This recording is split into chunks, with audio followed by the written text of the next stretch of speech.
Hey guys, it's Marty from owingsart.com, and today we're going to take a look at how to pick out the best portable watercolor kit. Like today you're faced with so many different choices as far as what to buy and what kind of material it should be made of, how big or how small it should be, how many colors do you want, how portable do you really need to be, and then one of the big major factors is how much do you want to spend, because sometimes portability doesn't equate to more money. We'll talk about that. But today we're going to cover a whole bunch of stuff. But I just wanted to say that this has been kind of a long requested video. Lots of people hit me up about this, how to pick out the best possible portable watercolor kit for their particular application. Now, I might not be able to cover all the bases, but I think I'm going to cover quite a few of them today in the time we have together. So sit back, relax, and we'll see what we can get done here in the next few minutes or so, and we'll try to cover as much as we possibly can so that you can make a pretty informed decision on which watercolor kit suits you. Well, like I said, what we'll cover today, I'll just briefly list that here, but I'll cover large, medium, and small kits, DIY kits, some sketchbooks and paper, what to pack, and then the best watercolor kit for you. Okay, let's start out with the large kits first. We're going to take a look at two different types of kit here. A plastic kit made by Sennelier. This is a interesting kit. It's got a drawer slide out, comes with a brush, a little portable brush, and then it's got that roll top type cover. There's 12 pans in this set, and it's very big, very bulky, probably the size of a woman's handbag or clutch. Here's a slightly smaller, but I still categorize it in the large category. These are full pans. You get 9 in this metal tin, and it's made by Schmincke. It's also got the ring on the bottom, so you can hold it. Here's a Sennelier kit. This one has tubes in it, and then it's got the little palette on the bottom where you dab your paint in there, and then you use it that way. It also comes with a ring. It's a nice solid metal case. And then there's the Big Daddy in the large set, although I will say that Schmincke makes a 48 half pan set. This is the one we're going to look at as a 36 pan set, and these sets can range anywhere from $60 to $500 for that 48 color set if you're looking to spend quite a lot of money on your large kit. But that's just a quick look at the very large kits, and we'll measure them later and you'll get the full measurement. Now onto the medium kits. So here's one by American Journey, and then in this range you're going to see a lot of kits sort of made the same way, although their contents will be different. They'll either be half pan or full pan sets. Now in a full pan set, you're going to get fewer paints, right? Because it's a bigger pan, but it's going to last longer. This one comes with a ring. It's in a gray tin metal box, built pretty much the same way as the other boxes, except this one has sort of a square palette on the other side where the other ones are sort of rounded. It comes with a nice little color guide here for the pans that are with it. Now here's the Schmincke pan, the same size, same sort of tin, except there's 25 or 26 colors in that one. So you could get half pans for the American Journey as well if you wanted to, and then you'd have basically twice as many. Now a water brush fits nicely in these medium-sized pans, so no worries there. You can carry your water pen with you. And sort of here's a look at, there's a Sennelier, there's this American Journey right here, which we looked at. We'll just kind of open these up and compare the two. This one has 14 full pans as opposed to 12 in the other one, but the pans are smaller. So even though these are considered full pans, they're a little bit smaller than the American Journey's full pans, which I found a little odd because usually we think of a half pan and a full pan as being pretty uniform, but I guess they're not. Later on we'll take a look at a small kit that has quarter pans. So this is just kind of showing you these three kits together, and these are all in the medium range, and they're in the metal tin medium range, and they have that hook underneath them, the little ring, so they're really easy to hold. And like the large kits, you can spend quite a bit on these if you want to, but you don't have to. I've seen sort of the medium-sized kits, not in the tins, but in plastic, for $30. And now we'll take a look at the smaller watercolor kits, also known as pocket boxes. The first one we're going to look at is a plastic kit by Van Gogh, made by the Royal Talens Company. It's pretty durable. It's a pretty durable case. It's nice. You open it up, and this particular one has those 6 wells in there, and it also comes with a portable brush and 12 pans, but they don't make the best use of the space in this one. See where the missing squares are on the bottom? I always like to say you could get extra pans in there, man, and I'd have some extra paint. The next one is a Winsor & Newton kit. This is an artist kit that came with tubes, no pans in it, but it did come with a ring, and you're able to just put your paint in those little reservoirs, and I guess use it that way. I find that kind of awkward. Here's the White Nights kit, made in St. Petersburg, Russia, another plastic kit. And again, this is how they keep the price down on these. This one came with 12 full pans, which was nice, and a spot for a portable brush, although it did not come with a brush. The next one, now we're into the metal cases. This is one made by Rembrandt, and it comes with 12 colors, and they're half pans again, and it came with a portable brush, and this whole thing comes out, the whole pan. But I didn't think they made very good use of the space for the pans. I could get a whole nother row of colored pans in there, which would be absolutely awesome. All right, so next are the Sakura Koi paints. These watercolor paints are made in China, and it's a much more compact case, but here's the catch there. It's got 12 quarter pans, so about half the size of a half pan. Now this one came with a water brush and a sponge, and I'll give them credit for giving a water brush, but the pans are awfully small. The case is really compact though, and very sturdy for a plastic case. I actually like this kit. The paints were just okay. Now this is the Schmincke metal case, which comes with 12 half pans, and again it's much like the medium case, only I think they could get more pans in here if they made better use of that space.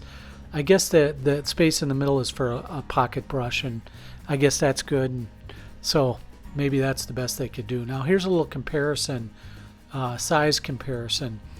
That's the Russian paint here, the White Knight St. Petersburg, next to a medium-sized case, which is the Schmincke here, and that's by in no way get confused between the quality of paints, just a size comparison.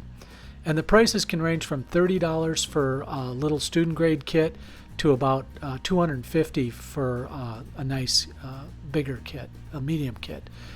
All right, here's a look at the DIY kits that you can make. Here's one I made myself, and the size, of course, is completely up to you, from the small size to the very micro size kit. This one you'll just buy tubes of paint and add it into your half pans or full pans that you add in these tins. Now this one I made just from a tin of mints that you can buy. That's an Altoids tin. They're a little deeper, so you can get a little bit more in here. And this is another kind of a tin that's about the same size. And this is a vintage, like a Sucrets tin. So that's one thing I've seen people do. Take old watercolor kits, like from the 50s or 60s, and then put pans in them and build them out. This kit, this little micro kit, I got from my friend Arshana. She makes these kits. I've actually gave her a shout out in another video, so but I just wanted to mention that's a really great kit, and with a portable brush like this one, you can be very compact, but I prefer a water brush to compact portable brush, because then I don't have to port my own water.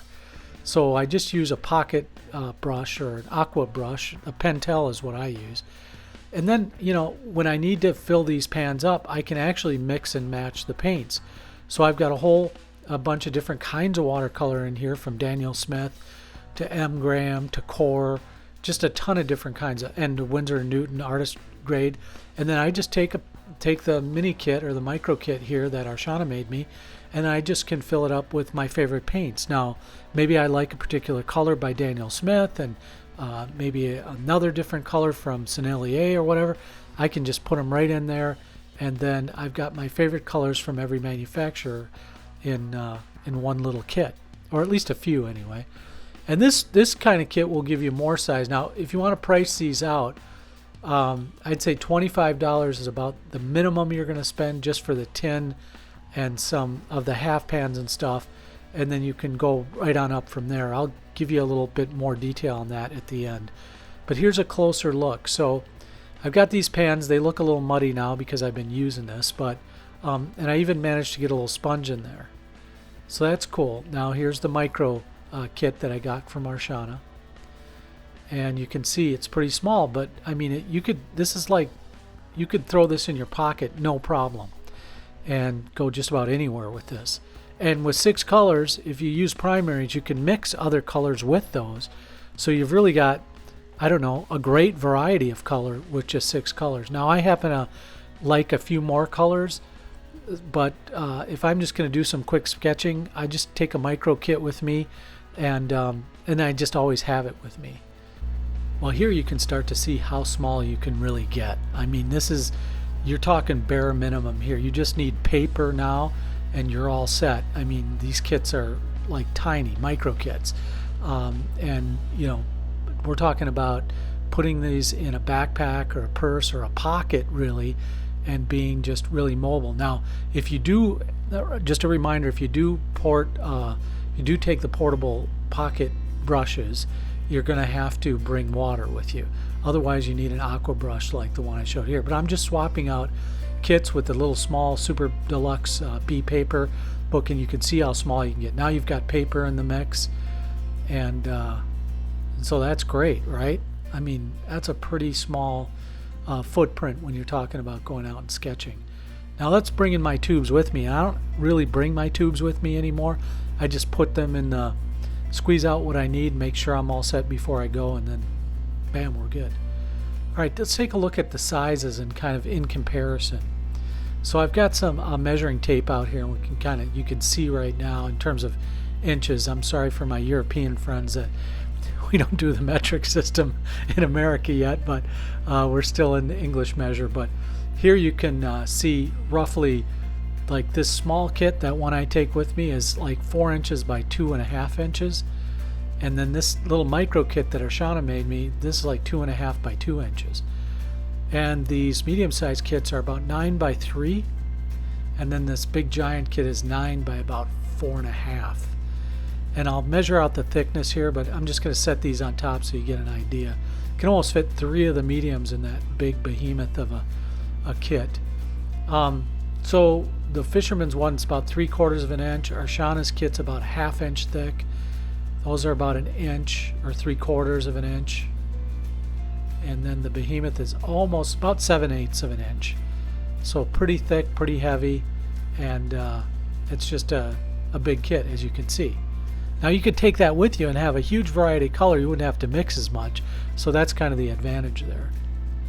But again, we're talking about anywhere from, 9 inches long or 2 inches long to 9 inches long. So that's quite a range.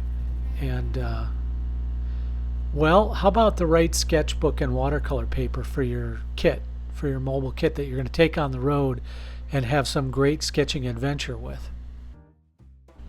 All right, this is the Canson watercolor art board. That's the first one I want to take a quick look at because I do use it in the field. And this is a compact size. It's a smaller size. 9 by 12 is pretty standard, but this is smaller than that. I think this is like 6 by 7 or 8 or something like that, but it's super heavy and it's just really thick, and you don't have to worry about taping things down or doing what I'm doing here on this 140-pound watercolor block, which is by Fluid. I also use it. This is what, a 5 by 6 or something like that. So I end up using these clips on the side just to hold everything in place and make sure I don't get a lot of warpage on my paper, which I tend not to, because I'm not like soaking the paper really too heavily when I'm out in the field usually. Studio is a different matter, but when you're out in the field, I tend not to soak the paper as nearly as much. So here, some sketchbooks. There's this Canson Montval watercolor sketchbook. It's about $15. It holds up pretty nice. It's 140-pound paper. Here's another 140-pound acid-free paper. This is American Journey watercolor portfolio, 9 by 12 paper, which is a nice size for taking into the field. B paper. This is a new creation from B. It's called the Be Creative sketchbook, and it's 93 pounds, so a little lighter than the other papers, but I found it to be pretty durable. And then my very favorite sketchbook right now is probably the Stillman & Bird Zeta series sketchbook. It's just really heavyweight, nice. It holds a lot of mixed media very, very nicely, and it's just a durable, good paper to use. Now, sort of my least favorite, but one that I know is quite popular, is the Moleskine watercolor sketchbook. So the paper, again, is just a little thin for me, and there's a lot of bleed through on that paper, and just not my favorite. Here's some really cool paper that if you ever get a chance and find this, I recommend picking it up. It's not that expensive, but it's 100% cotton, and it's 185 pound acid-free paper. So 185 pounds is good. Just well made and kind of that in-between paper. So not 300 pound, but not 140 pounds. So just a little heavier, and I like that. It's called Acrylico, and if you can find it, buy it because it's good. So let's take a look at some of the sketchbooks as well I've got in my kit. So again, B paper makes a really nice super deluxe sketchbook. I use it a lot for mixed media. You can see here I do watercolor in it, ink, marker. Here's one that I did a lot of marker with. So a lot of mixed media. And although the paper does warp a little, it's not too bad for a sketchbook. And remember, sketches go in sketchbook. So here's a thumbnail I did of the horse, and then the finish work, which was combination watercolor and marker. There's some Ninja Turtles too. It comes in a smaller size, which it snuck in before, but this is a little like 4x6 book, which is really nice, and I take that with me when I just need to go really small. So here's a Moleskine. Again, I know Moleskine's very popular, so I don't want to discount it. So really, let's take a look at two kits I've put together here. Kit one is I'm calling it the Super Portable Kit. It comes with that Moleskine mini book, the B Super Deluxe 6x4 inch book, the Schmincke small 12 half pan set, and a Pentel aqua brush. And we'll stack that right up here and see how that looks. Pretty small, right? There's your pocket brush, your paints, and your kit. Now you could go with the micro kit like Arshana built out for me, and you can pick that up from her. I'll put a link in the description, but that makes your footprint even smaller still. Here's what the cost is, and most of that's wrapped up in the paints. So you could go with cheaper paints or a student grade paint and probably get off a lot less than I have outlined there. Now here's my kit number 2, which I'm calling Marty's Portable. Got the Stillman & Bird, the Schmincke 26 half pan set, and the Pentel aqua brush. Again, the super deluxe made it in there. That's a 9x6, and here is that set stacked up. So I've got the Zeta series, which is 9x12 sketchbook, and a little smaller sketchbook in that super deluxe, but you see it's not that big. You can fit this nicely in a backpack or maybe in a large woman's purse. Here's your cost on that. Again, most of the cost is wrapped up in the high-end Schmincke watercolors. 26 half pans is going to cost you about $200. Sometimes you can find that on sale and get it for around $125, which is a really good deal. Or you could use lesser quality paints. Or you can build your own kit. The tin will cost you about $4 for the mints there, and you can buy a half pans. They're about $2 each off Amazon or eBay, and then the paint's going to cost you a little bit of money, about $80, so about $100 all in. Well, that went really fast, and by no means did I cover every possible available option out there in terms of watercolor kits, but I think I touched on the major areas, and hopefully it'll help you make a more informed decision about what watercolor kit is just right for you. If you haven't done so yet, please subscribe to the channel. Leave me a comment. I'd love to hear your experiences with your watercolor kits, and I'd like to hear from you guys anyway. And then share the video if you found it helpful. Well, all right, guys, that's it for today. This has been Marty from owingsart.com. So long, everybody. Have a great day.